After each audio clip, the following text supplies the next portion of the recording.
experience and nothing to back it up. Yeah. Paperwork. So Experience is good. did the research and I saw network security is the top field. So. Definitely. Yeah, a lot of jobs in this field, definitely. Yeah. My name is Jaime. I'm going for the Cisco associate's degree here. This is my last semester, so this is part of the degree. And I just want to learn as much about IT and whatever. Like you said, it's one breed, so a little bit about everything. Now, did you take any summer classes in Cisco? Yeah, I had to take. No, this summer I took C++. You did? Okay. I had to take it. I'm sorry. The Microsoft class. The Microsoft class.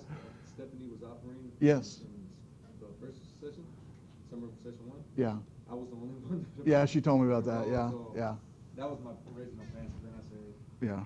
I have to take C++ in the summer. Yeah. Well, it's a good time to take it, actually. Yeah, it's a good time to take it, actually. Cool. Well, it was good to have you. Yeah, Lou. My name is Lou Savama. I've been in IT since 1998, maybe a little bit before that. Had some vendor-specific certifications in Novell networking. I was in Arizona. I was here in Rockford.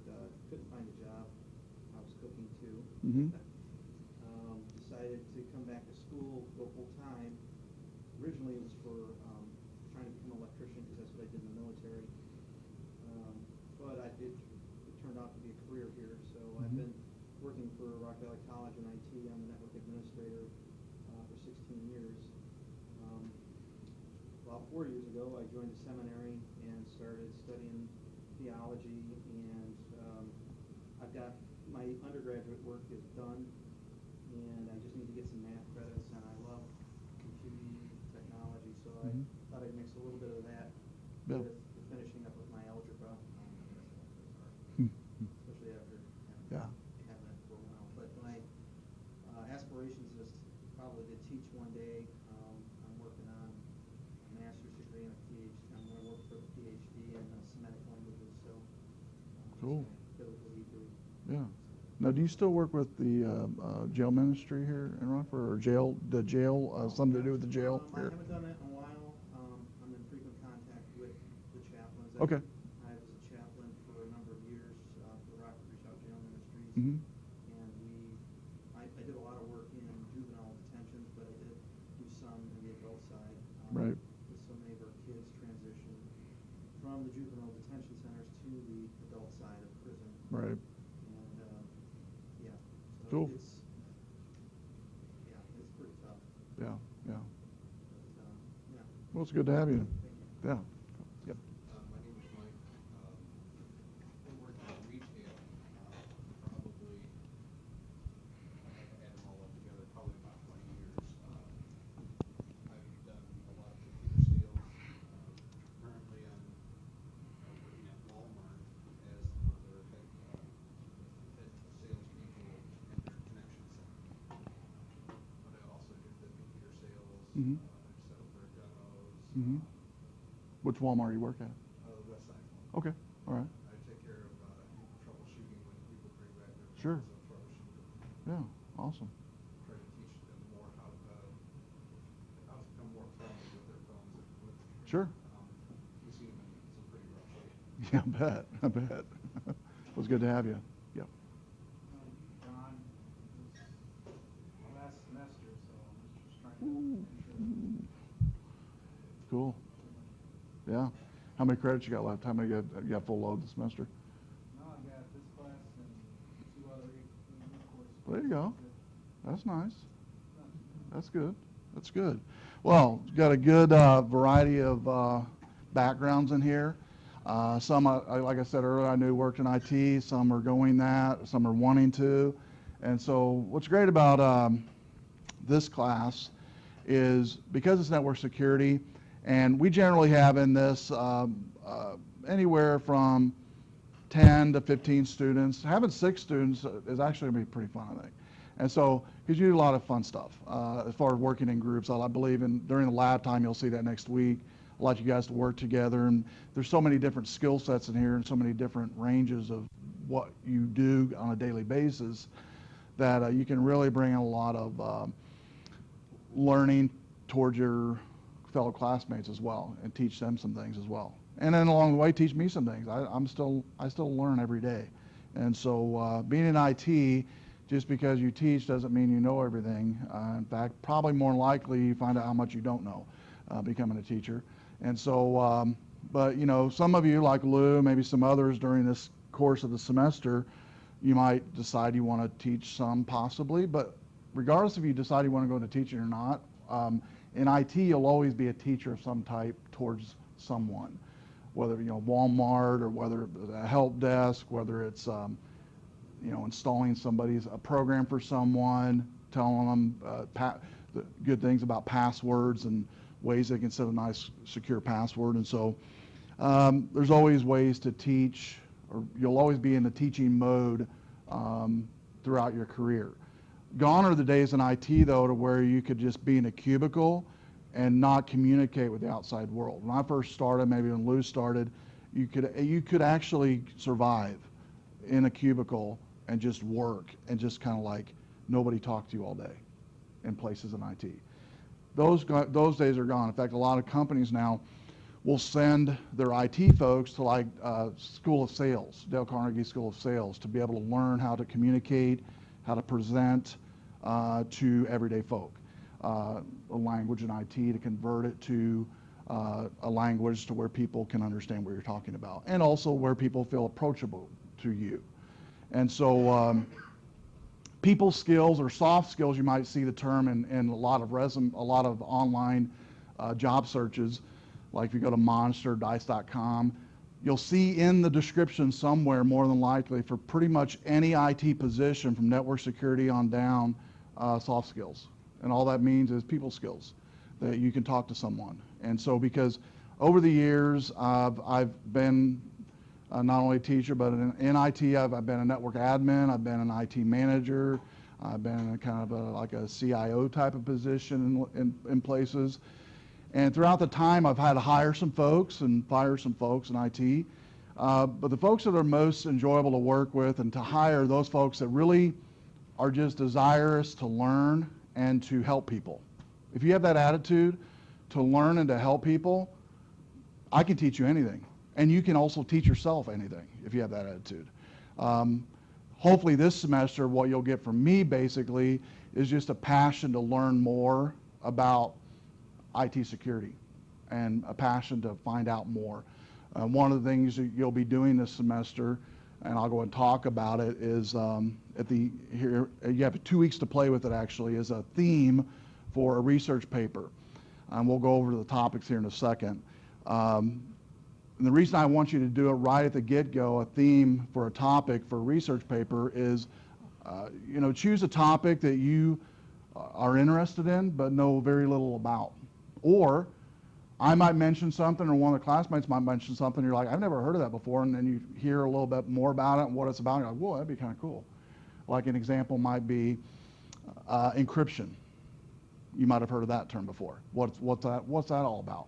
What's encryption all about? How do I become a cryptographer? How do I learn more about securing a network with cryptography techniques and different softwares are out there, both open source and commercial? You might go into that. You might decide, I love mobile devices. I mean, today in the IT world, it used to be everything we had in IT was under our jurisdiction, meaning we purchased all the machines, laptops, desktops, or whatever. We managed them, secured them. Now people bring their own devices, right? Bring their iPads, myself, laptops. And so because of that has opened up a can of worms when it comes to IT security. And IT's having to face things that we didn't have to face 5 years ago. And so do we give people, what access do we give folks with mobile devices? What security ramifications are there? They're going to use them. And so how can we give them a secure environment? How can we educate them? And so you might decide to do research on that and to find out more about that. To simple, maybe how to set up a Wi-Fi network. I know most of you have Wi-Fi networks at home. You might have dabbled with a little bit in the commercial world, but there's a lot of research and really cool stuff coming out in the area of network security when it comes to Wi-Fi networks. And so it might be in that area. And so there's a whole list we'll go over here in a second, but by having you choose a topic in the first couple weeks, I think is really, really beneficial to you because it gives you something to kind of think about, even though most students in my class, 130 and also 110, usually wait till around week 12 or week 13 before they start researching. But I do give you, I think around week 11 or week 12 to actually, one of the nights I say, okay, we're going to take that night off. You're going to use that to start your research if you haven't started already. And so let's go ahead and get right into the getting started, if we could. The makeup of Eagle is very simple for this class. And just so you know, I already put on the board, I believe, my email address. You can also communicate through Eagle. And if you don't know this already, I'll just go ahead and reiterate it. Most of you already do know. When you do communicate via Eagle, it is an internal communication tool, meaning it's totally separate from your email here at Rock Valley. And so if you email me in Eagle, I'm not going to really, unless I have it turned on, which this semester I've yet to turn it on in my classes, I'm not going to get an email in my RBC email inbox. Make sense? Vice versa, if I email you in Eagle but want to contact you with something like an attachment or contact you outside of Eagle, I have to do it with your RBC email account. Now, I always tell students the first night of class, all of your finances here on campus, communication through administration is done mainly through your email, your RBC email account. So make sure you're checking that, because I do have students like week 3 or 4 go, gee, I didn't know about this, and then they check their inbox and the college sent you something in week 1 about, I don't know, a change in how to do something over in the student center or something. And so I'd tell students to check your email for this class at least once a day, log in, see if there's anything I have. I do not, if you've had me before, I don't change things every week. Pretty much what we have on the docket will stay. The only instance might be if there's, like, say, I'm sick or something, or something happens on campus, we have to cancel class. I want to be able to communicate with you. And the first place I'll post this is on Eagle. And so, like, every Tuesday and Thursday for sure, about an hour before class, check your email to make sure there's nothing special notice or special whatever that I have for you. So if there's 2 days I'd say to for sure check your inbox on Eagle, it'll be those 2 days, Tuesday and Thursday before class. On the getting started in the course, I'll go and click on there. We'll just kind of go through this real quick. This just is a basic navigation for the course. The way I've set it up on Eagle is they're set up in course modules, and each week has a module, and all a module is the contents of that week, like your reading assignment, the lab that we do, and any presentation or podcast is going to be in that module. And each module represents a number of pages that must be completed before we go into the next module. So you have week 1 module, week 2 module, week 3, so on and so forth. An example would be next week's module shouldn't be started until you complete all assignments for this week's module. Now, this week's module doesn't have much in it. You have the About Me, I believe, and that's about it to get started. To get to know one another, get your textbook purchase. I know the textbooks on the bookstore, some had issues, so you have a good week to get all that stuff in before next week's class. Also on number 4, on course navigation up there, make sure you've completed your week's module. And there's a little message at the end that says you have completed this week's module, so you know you've reached the end. When Eagle was first brought on campus, I actually turned on this feature that did not allow you to go to Module 2 until you were finished with Module 1, which is kind of annoying because you couldn't actually even look forward to something, like say, hey, I wonder what we're doing next week. No, you can't do that. You're not turned in whatever. So I turned that feature off, but it's still good before you start something in week 2 or week 3 or week 4, you finish that week you're currently in. The makeup of the pages on the site are simple. You've got a home page, which is the main page of the course that has a launch to all the modules. Announcements, I try to post a weekly announcement of what's coming up each week, and I generally try to do that on Monday. The module page just shows all the modules. Syllabus shows all the assignments and the due dates. and grades, how to access your grades. So what I'm going to do on the overhead real quick, and you can watch or do it with me on your screen. I'm going to switch over here to student view, and I'd like everybody to click on the syllabus tab on the left, the syllabus link on the left. It should load 3 columns, a date column, a day column, and a details column. And this is probably the best view to view when things are due this semester, from now till December, basically. And let me minimize mine a little bit so you can see what it looks like. This one here, Research 14, the due date on that will change. In fact, let me change it now, because that's already past due and you guys didn't even know it. Let me change that now. I'm going to give you 2 weeks to do that one. Can't put me in panic mode earlier. Do what now? Can't put me in panic mode. Yeah, exactly. You're already late. Let's see. This one is 14, so I'm going to dump it to the end here.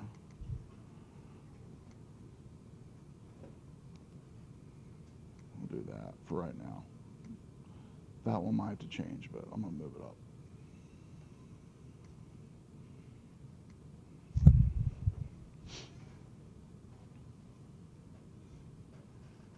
They've had some weird things on Eagle, which is normal. First week, stuff happens. So if that happens, I'll fix it if something's not right. But as you see here, it shows you the due dates coming up. I can already tell some of these are off a little bit, so I'll fix these. But let's focus on, like, say, the first week here. You got the About Me, Review Questions 1, Getting Started, Pick Research Paper Topic, and Chapter 1 Quiz. All these due dates, by the way, says August 24th. Except for the About Me, I'm bumping all these up from Review Questions to week 1 to not Sunday the 24th, but the following Sunday. So let me do that real quick. And it changed those, because I just changed these earlier today and they've already been changed. I'm going to move that. That'll give you some time to get that done.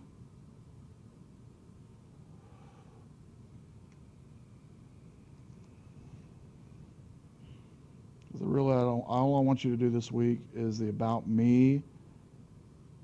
I don't want any review questions or anything to do. And if this is going to take long, I'll just do it later. Let's see here. Yeah, I want that due on the 31st.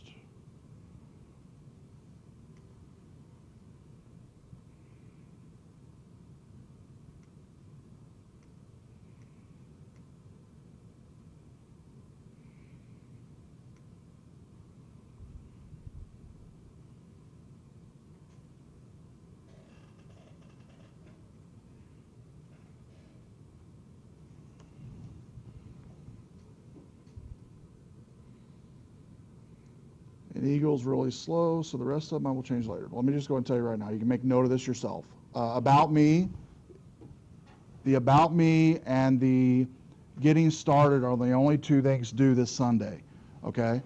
The Pick Research Paper topic, I'm giving you another week to do that. It won't be due till August 31st, but I'm not going to change it right now, but I will change it. But you'll see a snapshot of when everything's due. For the most part, everything's due Sunday, 11:59.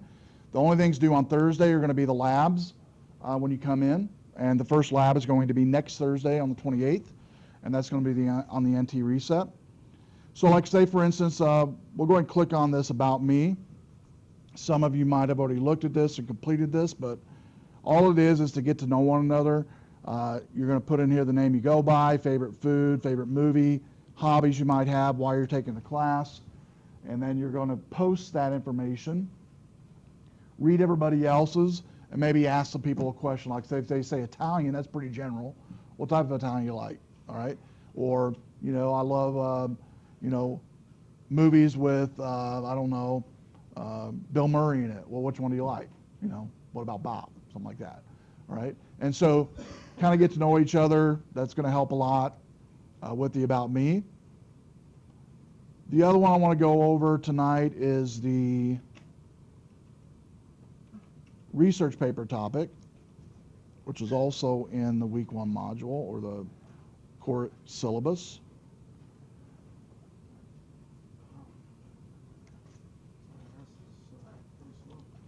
Yeah, it is. If you want to just watch me, that's fine, because I think the more we click on it, the slower I'm going to get. Okay? That's fine if you want to just watch me. And by the way, this is being recorded, which I'll talk about in a second. Everything you're seeing and hearing is being recorded, so you can, you don't have to feverishly write everything down. And it's going to be posted on the course after the session tonight. Basically, this is the research paper topic page. I'll read it to you. It's kind of hard to read up there, but basically it says at the top, success in your career will depend greatly upon written and communication skills. School recognizes a need for students to develop proficiency in these skills, requires students to submit a research paper and provide an oral presentation in each class and department. The format's really basic for the paper, 5 to 7 pages, excluding illustration bibliography. 1-inch margin except for the top, 1.5, double spaced, except for quotes, 10 to 12 point font, Times New Roman, illustrations welcome if good quality, cover page is optional, and binders you don't need because you're going to be submitting the paper to the inbox in Eagle. I'm going to scroll all the way down to the goal here. The goal of this assignment at the end of the semester is to, and by the way, this is in lieu of a final test, is this research paper and presentation. The goal of it is to display your research and ability to research and deliver information as a career skill. Creative presentations are welcome. For the first time, students finally bit on the option I've given students the last 5 years, which is to be home right and to use something like Google Hangout or Skype or something like that to do your presentation from your basement or from some shop or whatever and present to us in the classroom. It's two students did that last semester in this class, and it worked out really well. And he presented on mobile phone security. And he had a Droid phone and he had an iPhone, and he went through the different security ramifications and how to secure those devices and some apps. He went over that. And so that's an option. You can present your final presentation instead of coming in here in front of all of us. You can do it through a Skype or through like a Google Hangout or Google Hangout Air. The reason I offer that is in IT, webinars and FaceTime and Skype, Google Hangout, these things I'm mentioning are used every day in IT. When you go to interview for a job, 50% of the time today you're going to be doing an interview via some type of video conferencing. Here on campus we've used it for a number of positions. Somebody in New York, instead of flying them in, we'll do a video conference with them in a conference room. And so it's good to get used to how to using these technologies. And webinars, tons of information on webinars today that you can take. Some of you have taken them. And so some of you maybe not done what I'm talking about. This is a great opportunity for you to not only learn about a certain topic, but learn how to use new technology that you will be using in IT all the time. Whether you're in IT or not, after you leave this class, you'll be using this technology all the time in a lot of fields. And so, does that make sense? And so that's an option for you to do. You could also videotape a segment of your presentation, like say you're doing your presentation or research paper on how to set up a secure Wi-Fi network. And you literally videotape, or somebody videotapes you doing this, getting out the router, setting it up, going through the configuration screens. You can literally come up, present your topic idea. Here you're going to watch a video for 5 minutes, come back. Is there any questions? Isn't that awesome?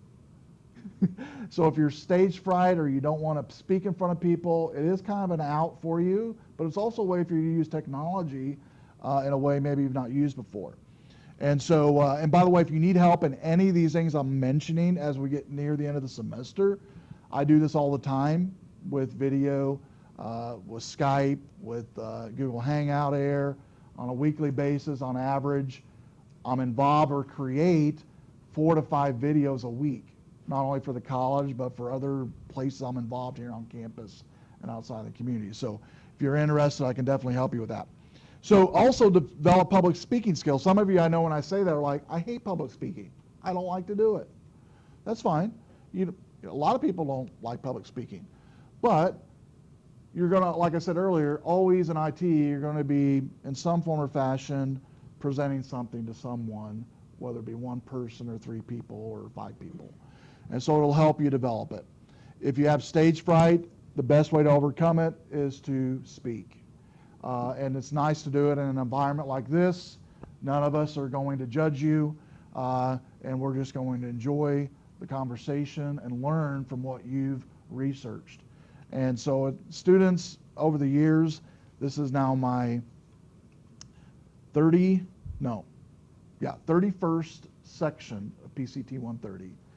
And over the years, 100% of my students in this course have presented, 100%. Even those that did have stage fright, some of them literally had medical issues. They couldn't, medically, they had problems. But they did it. They did it in some form or fashion and finished it, completed it. And so you can definitely do it too. So the other one is play the part of instructor.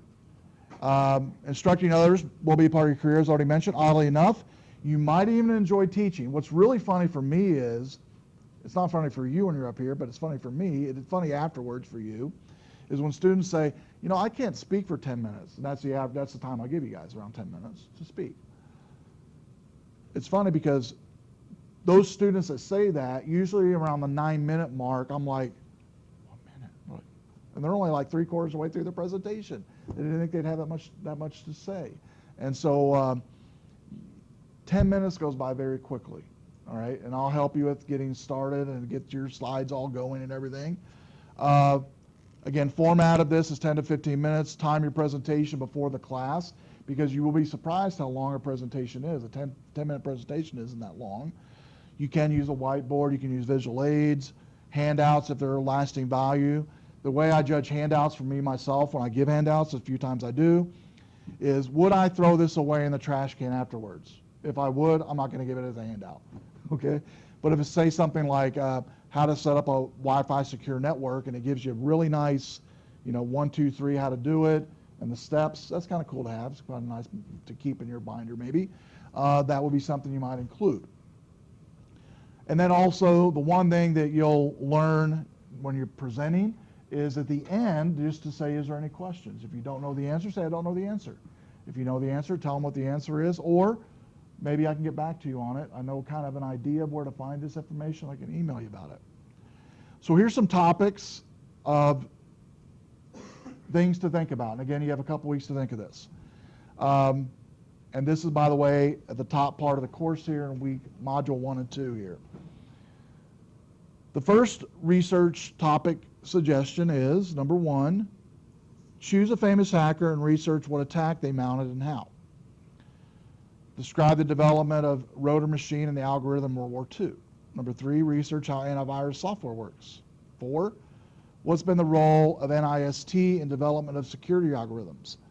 Number 5, how much work has been done in the verification, i.e. proof of correctness of security algorithms. How was the algorithm of MD4 developed? 7, could wireless communications be made more secure? 8, should there be different encryption standards for the U.S. and the rest of the world? Discuss the pros and cons. 9, even the most secure encryption can be easily bypassed if you require to turn over your key in lawsuit or criminal investigation. Discuss legal ramifications of that. 10, what would be some good modern day uses of steganography? And that's one of the labs will do. And by the way, everything I'm talking about here, you're not going to understand some of these words. That's why God made Google. And you just Google it, all right? Or if you don't, seriously, you can just Google the word and figure out what it is. A lot of these we'll be covering though this semester. Number 11, discuss applications of quantum computing to security. Actually, I had 2 students in the last 2 semesters give a presentation on quantum computing.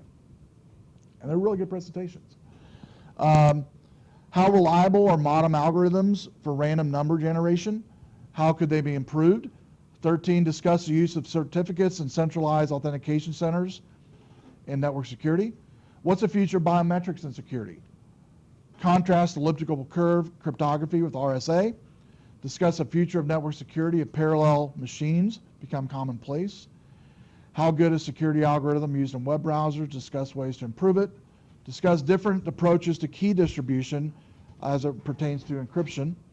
Are digital signatures the best way to protect copyrights, say on games? A lot of games today actually have digital certificates built into them for copyright purposes, to where it's very hard and near impossible to pirate these games. And do they work? A lot of you, some of you are into gaming, I know, and you might know some things about it already. Secure passwords are often hard to remember. Discuss trade-offs between security and convenience. Cell phone security. And then the last one is any other topic that you're interested in has anything remotely to do with network security. And again, you've got a couple weeks to play with this research paper topic.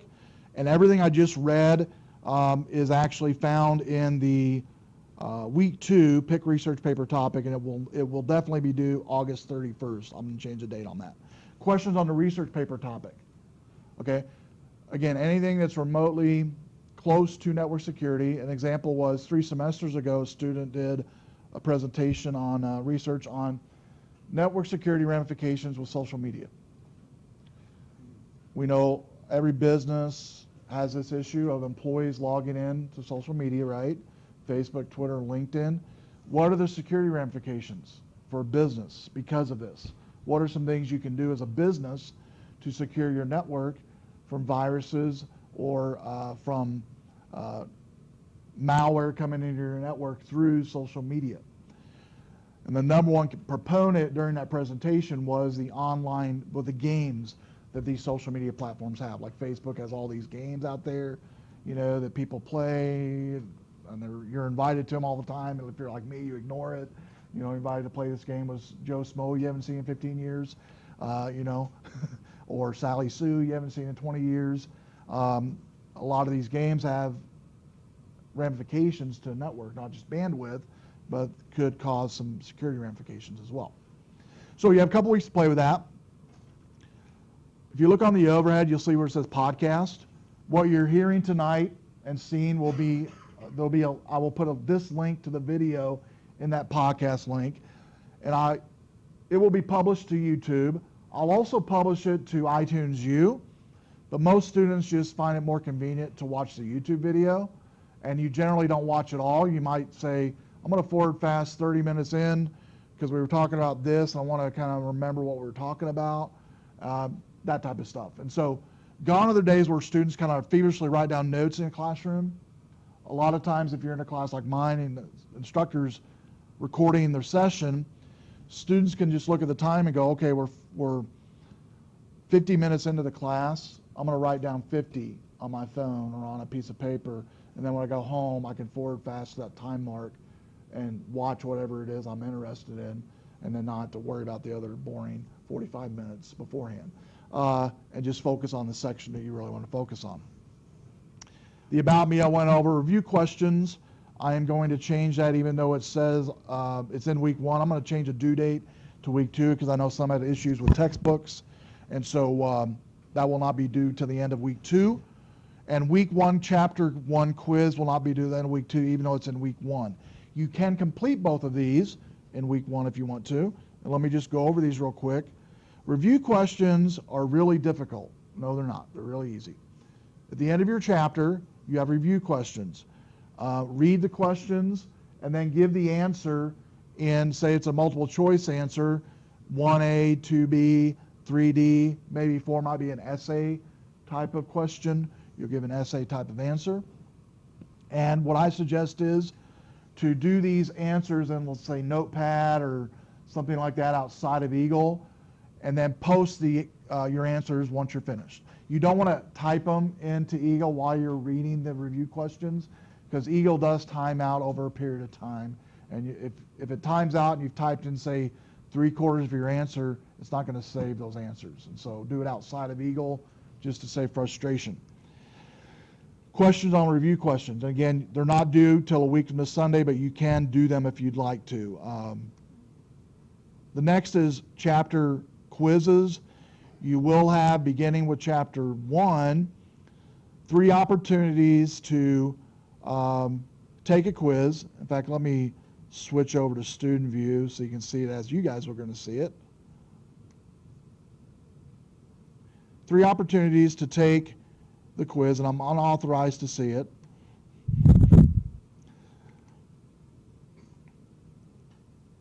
There we go. And so it should look like that on your view. 44 points, 28 questions, no time limit. You get the best score out of 3. It is open book.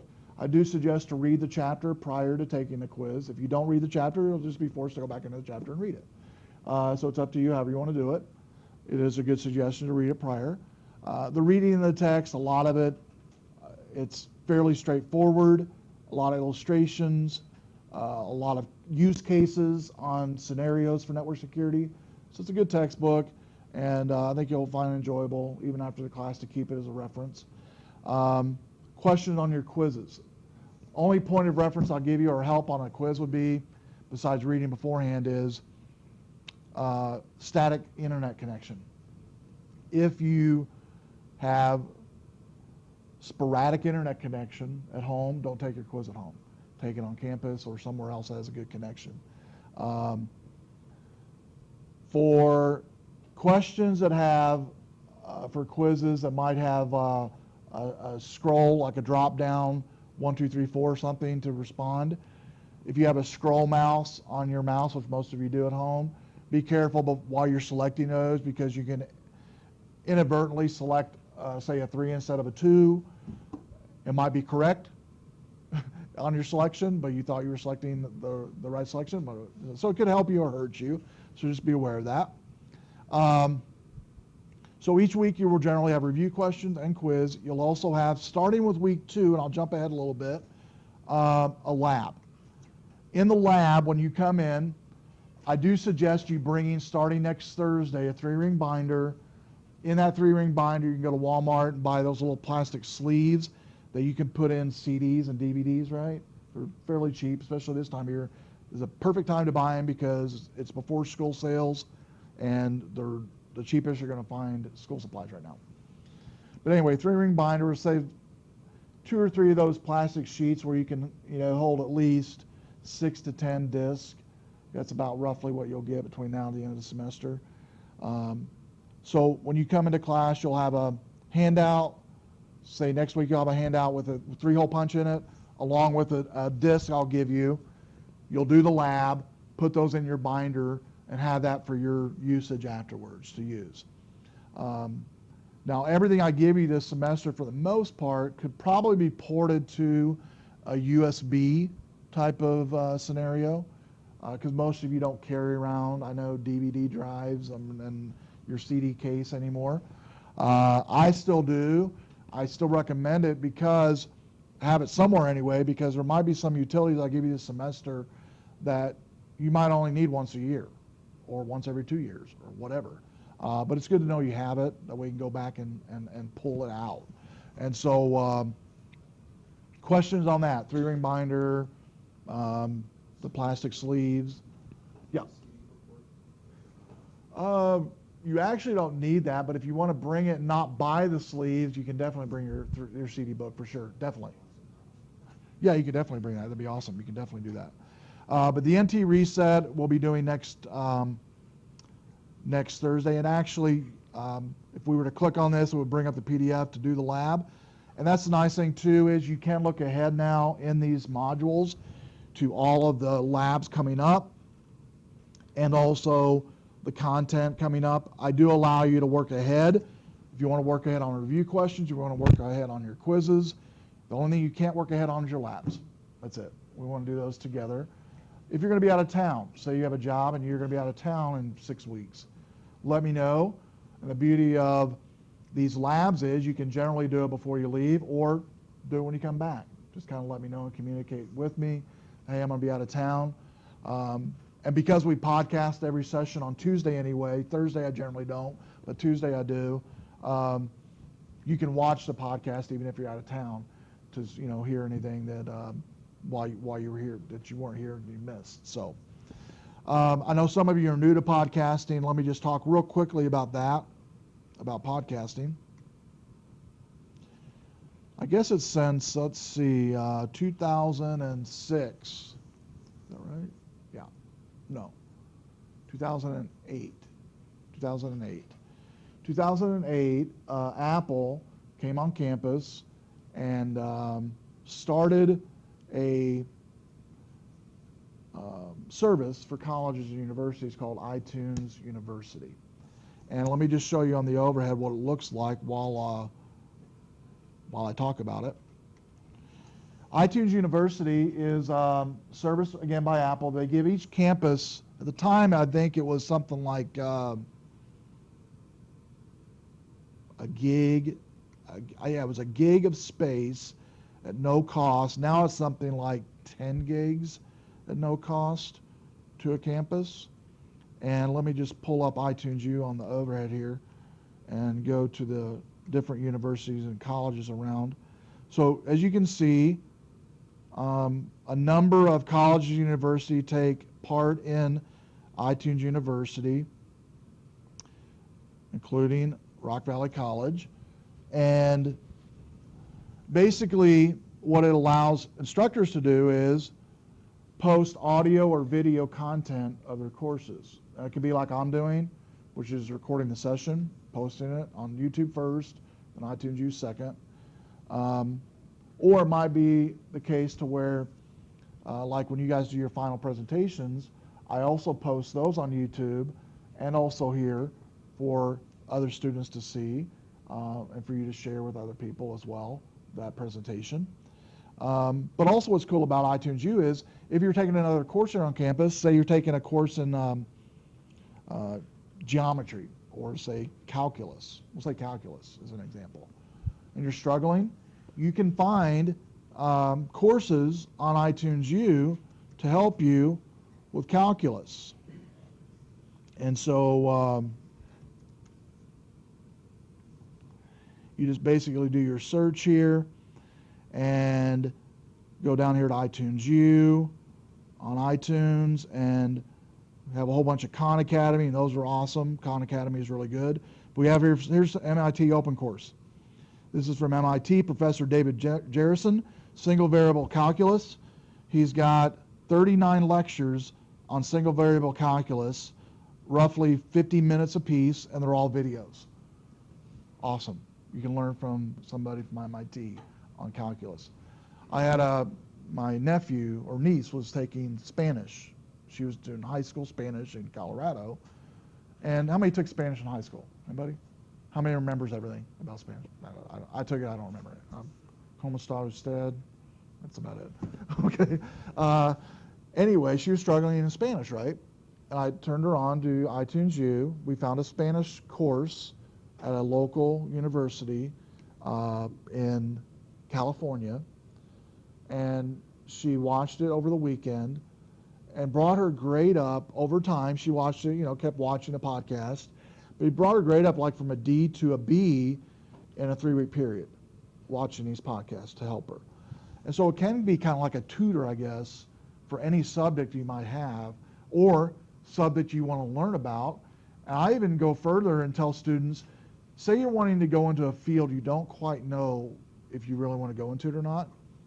Instead of spending $12,000 on a semester tuition, which is average for a state tuition college, you can register free for an iTunes U course, watch 10 or 15 sessions of that course, of that professor teaching, and find out pretty quick if you want to go into that. And so it's free, doesn't cost you anything, so it could help you actually figure out, do I want to go into this field? Because a lot of these podcasts will not only have just instructors speaking, but they'll have, like MIT has a number of them, to where they go into, part of the podcast is, simulations of, say, I don't know, you want to go into learning how to build a robot. Those are robotics courses that'll teach you not only the mechanics, but will show you how to go in and build a robot. And you can learn real quick if you want to kind of do that, if you want to go into that. So most students coming into this course, maybe it's the first time you've heard of iTunes U, or you haven't seen it in a while. And it's a good reminder to you to not only register for our courses here on campus, but one of the things most students don't know about is the fact that you can register for courses around the world at no cost. And then once you register for the course, it stays on your Mac or PC, whichever you've registered it on. And so these, I've got to wipe out all the old ones, but all you basically do is come into PCT130, and I have the steps of how to do that on our course. You register. Once you register on iTunes, it begins to download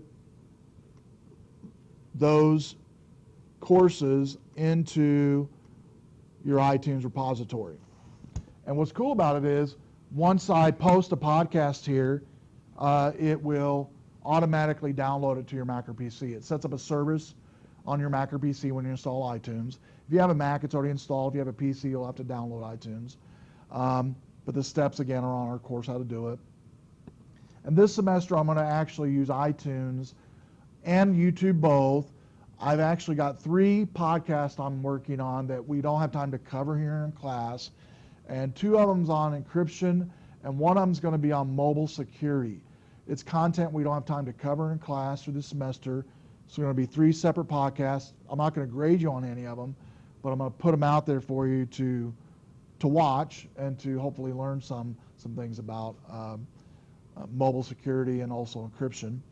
And so you could use it, not use it, but what I do suggest, I guess, is first week of class, since you don't have a lot to do in this first week except for your About Me, is to go ahead and go to iTunes U, not only register for our class, but I do suggest looking at other courses out there and see if you might want to register for some other ones. And the last thing I'll mention about iTunes U is podcast, just general podcast that you can find. So if I click on podcasts here in iTunes, it'll load all the podcasts available. And being in IT, there's going to be a number of podcasts that you can subscribe to that are done on a weekly basis, a daily basis, some of them, that once you subscribe to that podcast, you can get the latest and greatest news in that field from these folks that review stuff all the time, whether it be a new technology, whether it be a new product coming out. So let's look at these real quick. I'm going to go and go down to, say, the top podcast today, right now, today. It'll aggregate the top podcasts for you. And you just basically click on a link, and top podcasts and all over podcasts are up here on the right side of the screen. But let me break it down further and go into a category real quick. Let's check our category of technology, and I'm going to end on this. Let's go with Leo Laporte. He's a good one. He's a good one to start with. Leo Laporte's been around for years in tech, and he's a good one to start with. And once you subscribe to his podcast, you're going to have it to listen to. And if these podcasts are explicit, what that means is they're going to have some language in it. Some F-bombs are going to be in it probably, and some other bombs, more than likely. Language bombs are going to be in there. So just note that. But any questions on podcasting? I do encourage you to subscribe to 2-3 Podcast.